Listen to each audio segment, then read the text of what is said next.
Nagising ako nang may humahalik sa akin at pagdilat ko ay nakita ko si Kenneth. Hi wife, wake up! May pupuntahan pa tayo. Sabi niya sa akin. Paano ang kambal? Sabi ko at pagtingin ko sa tabi namin ay tulog pa sila. Don't worry wife, kinausap ko na sila mama. Kanina pati ang kambal at sinabi ko na aalis tayo kaya wala nang problema doon. Sabi niya kaya napangiti naman ako at tumango sa kanya at tinulungan na akong tumayo. Magbibihis muna ako, wait lang. Sabi ko sa kanya dahil nakita kong nakaayos na siya at nakasuot na polo na pang beach at isang short. Sige, iintayin kita sa sala, okay? Sabi niya at hinalikan pa ako sa labi at umalis din. Napatingin ako sa orasan at 3:30 pa lang. Nakaisang oras mahigit na din pala ako sa pagtulog. Kumuha lang ako ng isang simpleng dress na floral para match kami ni Kenneth. Dahon ang asa polo niya. Sa akin bulaklak. O, diba? Nag-ayos ako ng buhok at inipit iyon dahil mainit at nag-lip gloss na din ako. Nagsuot na din ako ng sombrero na pang beach dahil may nakita ko dito. Kinuha ko. All good na ako kaya lumabas na ako. Wow, wife, you look beautiful. Napangiti naman ako sa reaksyon niya dahil doon. Siyempre, nag-ayos talaga ako para sa'yo. Sabi ko at hinapit naman niya ang bewang ko at inilapit sa kanya. I really love your smile, wife. Di ko makakalimutan yan. Pareho lang tayo, habi. So, saan tayo pupunta? Tanong ko at nagsimula na kaming maglakad papalabas para sumakay sa elevator. Secret, okay? Pag ando na tayo, saka ako nasasabihin. Sabi niya kaya napangiti naman ako doon at nagkwentuhan na lang kami habang papalabas. Binati kami ng mga employee doon, mukhang kilala na talaga kami dito Paglabas namin ay mainit pa rin, pero mabuti na lang at mayroon ng puno para di kami mainitan habang naglalakad. Saan ba talaga tayo pupunta, habi? Sabi ko na makailang minuto ba kami dito sa sementong daan papunta sa ewan. Kakaunti at madalang lang ang mga nakasalubong naming tao, pero maganda pa rin ang paligid at mahangin. Pinisil naman ni Kenneth ang ilong ko, na ikinareklamo ko naman. Aw, sorry wife, ang kulit mo kasi. Later, okay? Wala akong nagawa kundi ang tumango na lang sa kanya, at naglakad kami ng magkahawak ng kamay. Look, habi, ang ganda ng ibon. Turo ko doon sa may puno talaga. Makikita mo ang ganda ng kalikasan dito. Dahil doon. Alam mo ba, wife? Ito ang pinaka-paborito ko sa lahat ng pag-aari namin. Napatingin ako sa kanya dahil sa sinabi niya. Really? Why? Tanong ko naman sa kanya. Simply because of the inner beauty of it at tahimik dito. Kahit na maraming turista ay tahimik pa rin lalo na sa pupuntahan natin. Meron pa rin naman doong turista, pero ayos lang at isa pa, dito ako madalas noon pumunta kapag gusto ko nang mag-refresh. Nasabi ko na ba sa inyo kung asaan kami? Andito kami ngayon sa Laguna. Kilala ang resort ni na Kenneth, pero hindi ko alam kasi nga, di naman ako mahilig maglalabas. Marami ding mga foreigner dito, sino bang di magagandahan, di ba? At isa pa, kilala ang may-ari nito kaya talagang dadayuhin ito. Tama ka, habi. Ang ganda nga dito. Super kung ako lang ang papipiliin. Gusto kong magtayo ng bahay dito. Napatingin ulit siya sa akin dahil doon. Really? Why? I love this place, habi. At isa pa, memorable dahil dito ang unang bakasyon natin ng out of town. Tingnan mo, may quality time na tayo. Kahit na may mga di magandang nangyari sa akin nitong nakaraan, ayos na ako ngayon. Napangiti naman siya sa akin dahil sa sinabi ko at hinalikan ang kamay kong hawak niya. Kung ganoon, kailangan nating bilisan para makarating na. Habang naglalakad kami ay may napapansin ako na sumusunod sa amin. Pero paglilingon naman ako ay wala akong makikita. Is there anything wrong, wife? Takang tanong niya sa akin na ikinailing-iling ko naman. Wala, habi. Sabi ko at matapos ang ilang sandali ay nakarating na kami ulit sa buhanginan. Sa tabing dagat, may nakikita na ako mga turista din dito. Ngek sabi naman, kadugtong din pala to doon sa hotel. O, ayun. Sabi ko at tinuro pa ang pwedeng daanan namin na buhangin na ikinatawa naman niya. Why, mas okay na doon bukod sa malilim tayong dalawa lang. Much better, di ba? Napangiti naman ako sa sinabi niya. Cam, andito na tayo. Sabi niya at nagulat pa ako nang takpan niya ang mga mata ko habang nasa likod ko siya.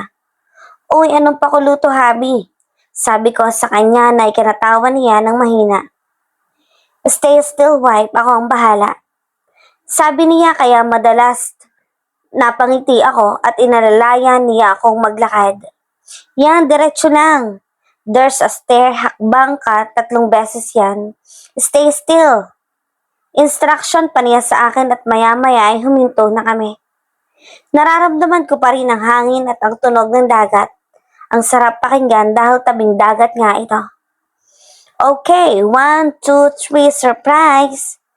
Nag-adjust pa ako nang alisin niya ang kamay niya at nanlaki ang mga mata ko nang makita ang nasa harapan ko. A house? Gulat kong sabi sa ikinatingin ko sa kanya at ngumiti siya at tumango. Yes, it's a house. It's my gift for you. Hindi ako makapaniwala dahil sa sinasabi niya. Ang ganda ng bahay. Gawa siya sa kahoy pero alam mong matibay at pulido ang pagkakagawa. At isa pa yung stair na hinahakbangan namin ay paakyat doon. Sa parang tulay na gawa sa kahoy din, papunta doon sa bahay. Oh my God, I can't believe this. Nakatapat niya lang ang pangpang at nang tingnan ko ang kabuuan ng bahay, 2-story siya. Tapos medyo malaki din at may terrace pa sa baba at taas. May mini salas din sa may labas ng pinto at may nakapalibot na harang doon sa kahoy. God, ang ganda! Habi, ang ganda! Masaya kong sabi sa kanya. Mabuti naman, halika, pasok tayo sa loob. Sabi niya at hinapit ako sa bewang papasok sa bahay. Pagbukas ng pinto ay sumalubong sa akin ang malinis at magandang loob. Kompleto sa gamit as in. Pinagawa ko to para sa'yo 4 years ago. Natigilan ako sa sinabi niya at napatingin sa kanya. What? Di makapaniwala kong sabi sa kanya. Hindi ba't sinabi ko sa sarili ko na pakakasalan kita noon pa man, kaya pinagawa ko to. Ang bala kong iregalo to sa'yo kapag kinasal na tayo, but I think this is the right time para bigay ko to. Alam to ni na mama at papa dahil suportado nila ako noon para sa'yo, pero nang ilang taon ka nang nawala, akala ni mama di ka na namin makikita, kaya ayun. Pero palagi ko tong pinalilinisan dahil alam kong one day madadala kita dito at mabibigay ko to sa'yo. Naiiyak ako dahil sa mga sinasabi niya. Bakit ba ganyan niya ako kamahal?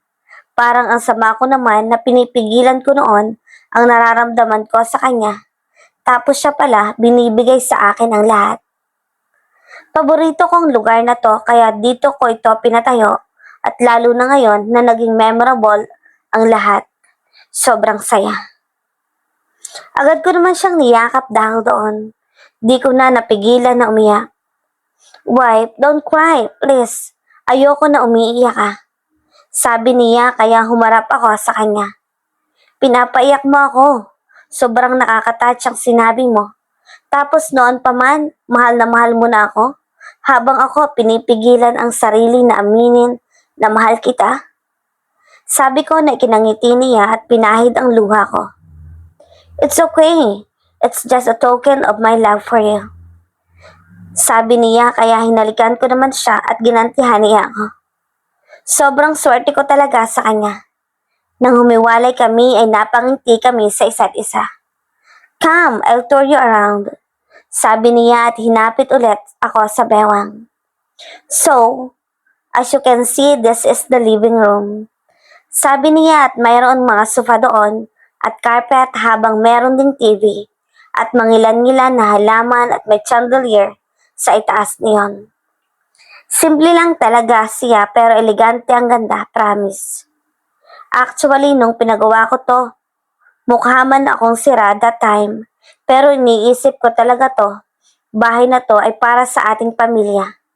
Look, nagpagawa ko ng place para sa mga bata, which is alam kong magugustuhan ng kambal. Sabi niya at napatingin ako sa tapat ng living room at tama nga, may carpet doon at maraming laruan at books. Wow, Habi, di ka naman prepared ha? Natatawa kong sabi sa kanya at ikinatawa din niya. I'm planning to have a family with you. At ngayon, natupad na tayo. So, tayo na lang talagang hinihintay ng bahay na to. Sabi niya kaya napangiti ako doon. Tara, doon tayo sa kusina. Naglakad kami papasok sa isang pinto at nakita ko ang island type na kusina. Island type ang pinagawa ko para kapag nagluluto ka, makapagbanding pa rin tayo ng mga anak natin. Sabi niya na talagang ikinamangha ko. Habi, talaga pang 4 years ago mo pang pinagawa to at pinlano? Sabi ko na ikinatingin niya sa akin. Yes, why? Di ka ba naniniwala? Hindi naman sa ganon pero may anak na talagang kasama sa plano mo. Taka kong tanong sa kanya kaya mas sinapit pa niya ang bewang ko.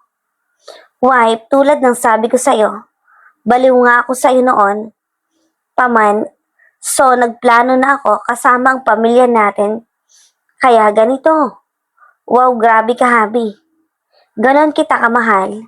Let's go sa taas. Sabi niya at tumakyat kami sa hagdan. Doon ay sumalubong sa amin ang mga pintuan. Meron ditong 1 master bedroom, isang kwarto para sa mga bata at 3 guest room.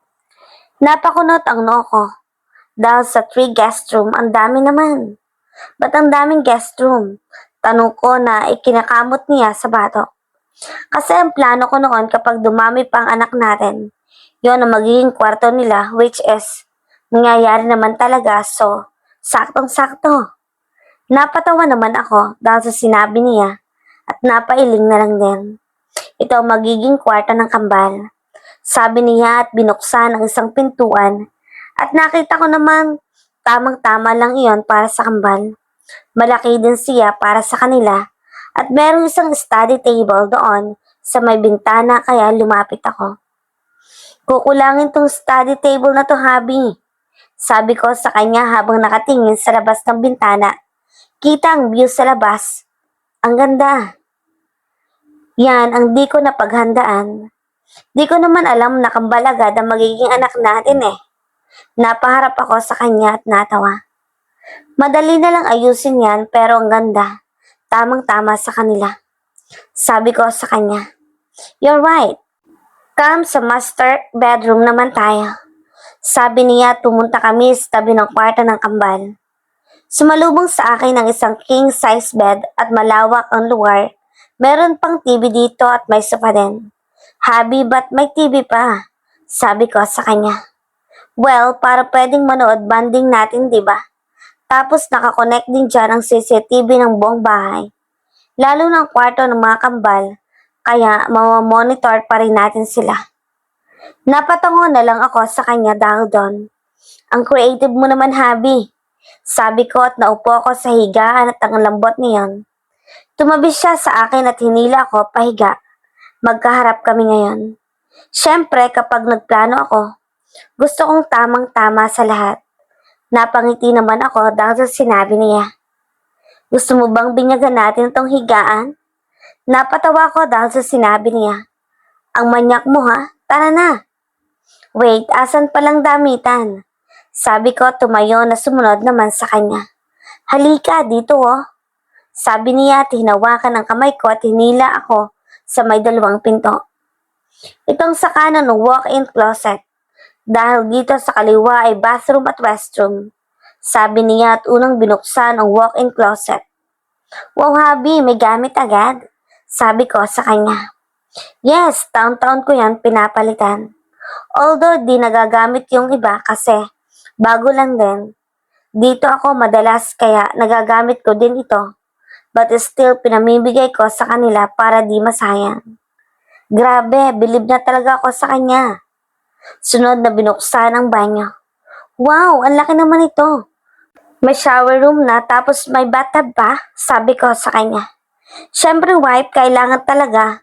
Malaki, alam mo na. Napatawa ko sa sinabi niya at siniko siya. Di talaga mawawala ang pagkamanyak mo, ano? Natatawa kong sabi sa kanya. Sa iyo lang, wife. Bumalik kami sa mahigaan at humarap ako sa kanya. So, how is it? Do you like it? Sabi niya. At kunwari ay nag-isip ako sandali. Of course, I love it. Ang ganda kaya, habi, sobra. Nagulat talaga ako dahil di ko inaasahan to. Na para sa akin to. And take note para sa pamilya natin. Sabi ko na ikinangiti niya. Para sa'yo, wife, para sa'yo. Sabi niya habang nakatingin sa mata ko. Kapag ang isang Kenneth de Viox ang nagmahal, simula pa lang nakaplano na ang lahat. Napatawa ko sa sinabi niya. Alam mo, kinikilig na ako sa sinasabi mo. Kaso yung dulot talaga haha. Haha, why? Totoo naman, di ba? Kaya nga nagawa tong bahay na to dahil doon. Hay, grabe talaga. Mahal na mahal ko talaga tong lalaking tumatawa sa harapan ko ngayon. Nang matapos naming mag-tour nagpahinga lang kami sandali. Hanggang sa umalis na din kami doon para bumalik sa hotel. 4:30 na din kami kasi. Nagkukwentuhan lang kami at magkahawa kamay habang papaalis. Nang naglalakad na kami doon sa sementado, ulit ay may napapansin ko talaga na may sumusunod sa amin. Patingin-tingin ako sa likuran namin upang hanapin ang napapansin ko na sumusunod ngunit wala akong nakikita. Maya-maya pa ayun sila.